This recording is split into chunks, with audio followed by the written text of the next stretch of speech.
Yeah, equity, which ordinarily means simply fairness, has come to mean equal outcomes in every group. And if there's an unequal outcome, this is just America's narrative, that's because of racism or some other form of hatred. And the only way to ensure justice is to make sure we have equal outcomes across groups, and to even use discrimination in order to achieve that. So get rid of standardized testing if test results are unequal, et cetera. So it does not look at the individual, it looks at the group, and even sees groups as monolithic in their thought and in their position in life. And so in some ways, it's running up against a lot of traditional American assumptions about opportunity and individualism and making it on your own that are very hard to overturn, but it's hitting them right full on in the last few years.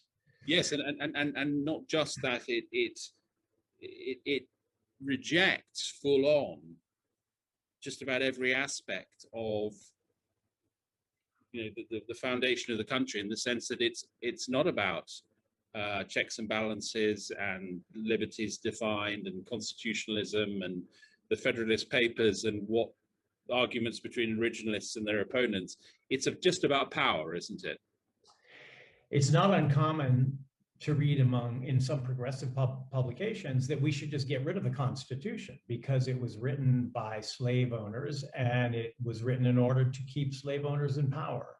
And in a way, its philosophical roots of this narrative are in German and French philosophy of the late 20th century, postmodern philosophy that upends the Enlightenment values of objectivity and reason and the freedom and equality of the individual.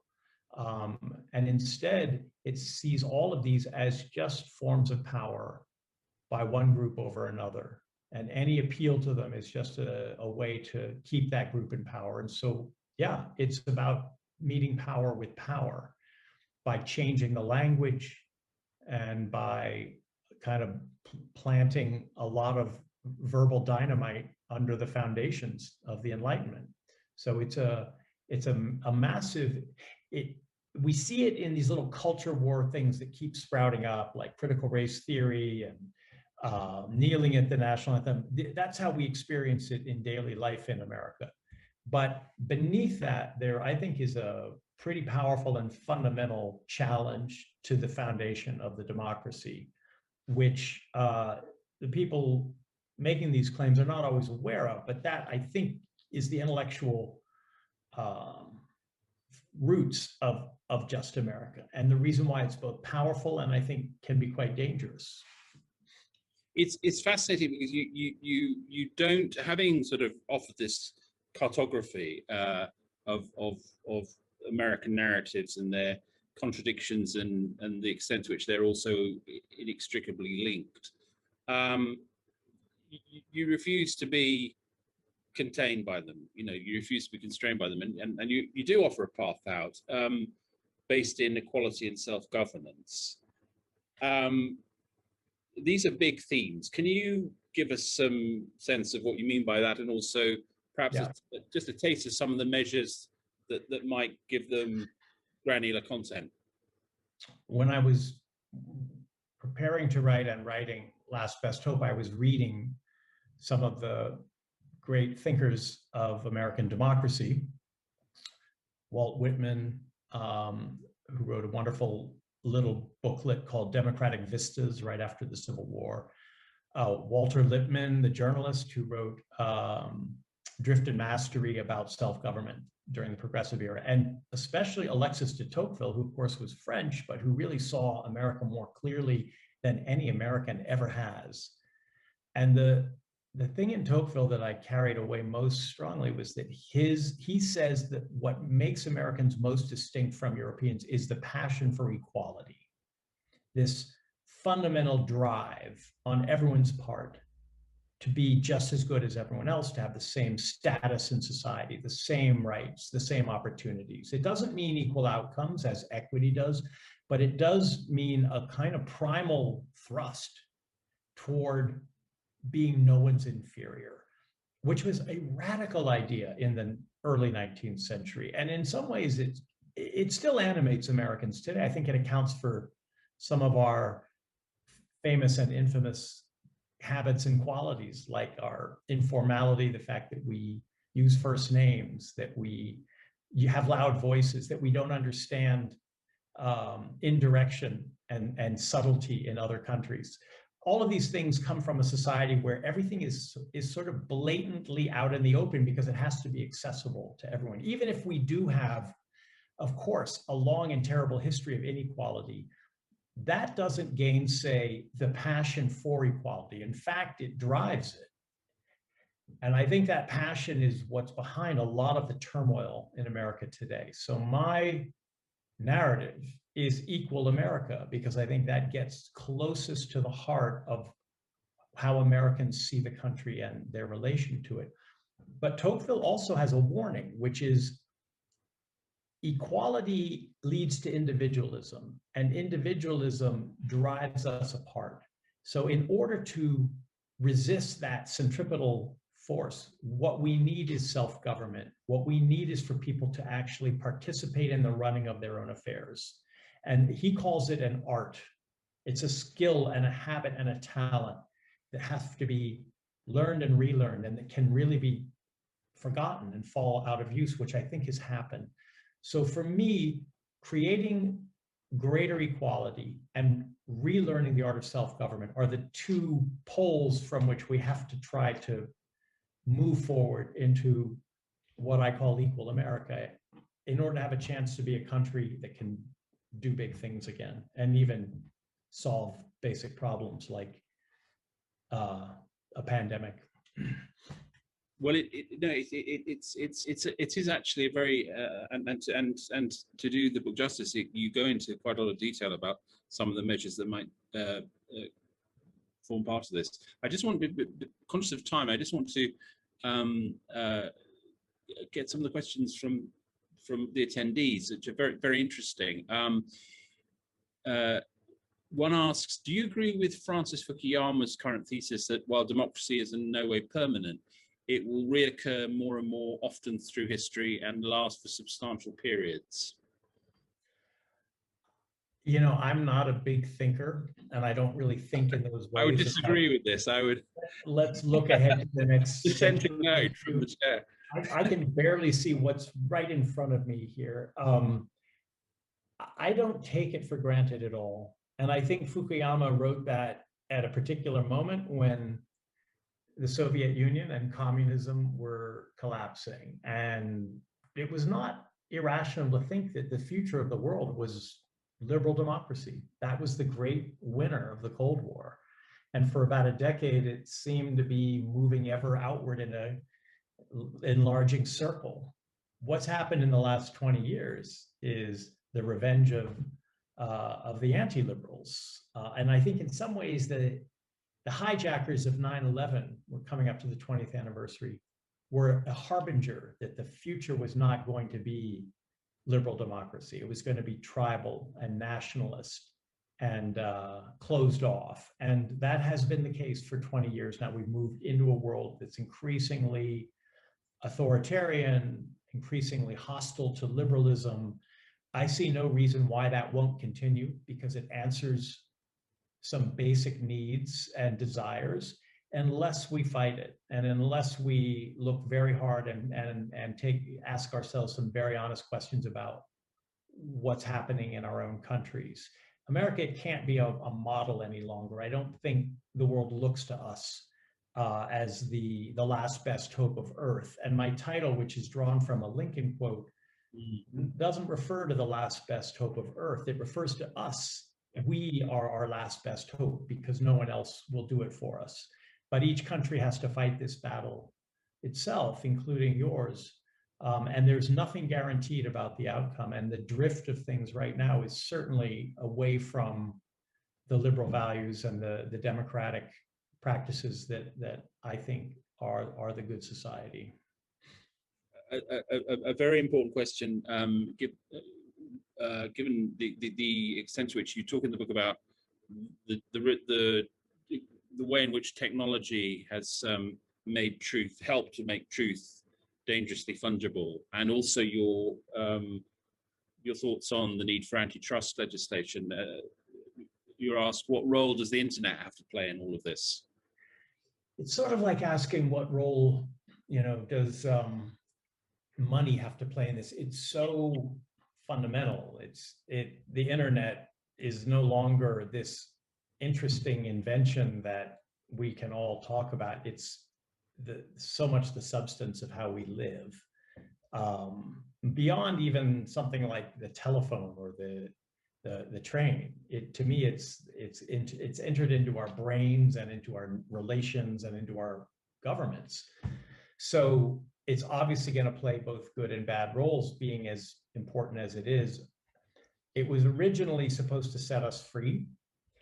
It was originally supposed to make us equal. Social media gave everyone a voice and a platform. It does, but what do we do with that voice and platform? It turns out we're quite likely to use it in order to throw dirt at each other and play to our crowd and dunk on the other crowd, and essentially build up our own reputation, our own followers at the expense of other people without really engaging with them in any fundamental way. So it's inevitable. Twitter is addictive. I'm addicted to it, even though I don't write on Twitter, but I read it. I would just say resist the internet to the degree that you can, because I think it has a quality of making us unreal to each other, so that we can't talk any longer. We can't listen any longer. We've all found ways now to simply say something short, snappy, and satisfying and move on, and not even think about the person on the other end of it as a human being, who forget about their feelings, who may have ideas that have to be listened to as well, or experiences that are important, even if they're utterly alien to you. So for journalists, I would say do get off Twitter as much as you can, and go out and report and talk to people from different walks of life, which is what journalists normally have always done and seem to have fallen out of the habit lately. Here's that. Interesting geopolitical question. How much of this is due to America's declining global military and economic might faced with the rise of China? I think we have done this mostly to ourselves. These are self-inflicted wounds, giant mistakes like the wars in Iraq and Afghanistan, the financial crisis, and the election of Donald Trump. You can't put any of that on China. Those are the big shocks of the last 20 years. I suppose China, being an extremely capable and shrewd competitor, has seen an opportunity and taken advantage, and now is offering a model that for some countries may seem a lot more attractive, a kind of market authoritarianism that appears to be better run and more efficient, and to make fewer mistakes, and also to stay out of other countries' business in the obvious ways while interfering in them in all the unobvious ways. So that in itself, I think China has filled a gap that we've left, but the leaving of it, I think in the history of great empires, isn't it almost always internal weakness that causes decline rather than some aggressive foreign power that conquers? I don't know. I'm not a big thinker. Matthew, you keep saying this, but I suspect you're right that the rise of Xi's thinking is as much a symptom of America's self-doubt as a consequence of it, as a cause of it. But it's a whole other discussion, I guess. Another interesting question: what advice do you have to British voters who feel that our current government is an offshoot of Trump-style nationalism and populism? This is a question that occupies Brits a very great deal and has since 2016. Well, the first advice is to be hopeful, because we got rid of ours. It's not easy to do, and I can't name another country that saddled itself with a populist demagogue, and then, at least in our own time, and then got rid of him. But we have done it here, and you can do it. But it's not easy to do. And the way not to do it is by imagining that that all of your countrymen and women think like you, and that simply pointing to the horrors of Johnson is going to be enough to bring them over to the anti-Johnson side, and that ignoring what people tell you they are thinking and want is a big political mistake, simply because you don't think it's valuable or is moral. So don't be like us. Don't create a political party that is at risk of reflecting the manners and mores of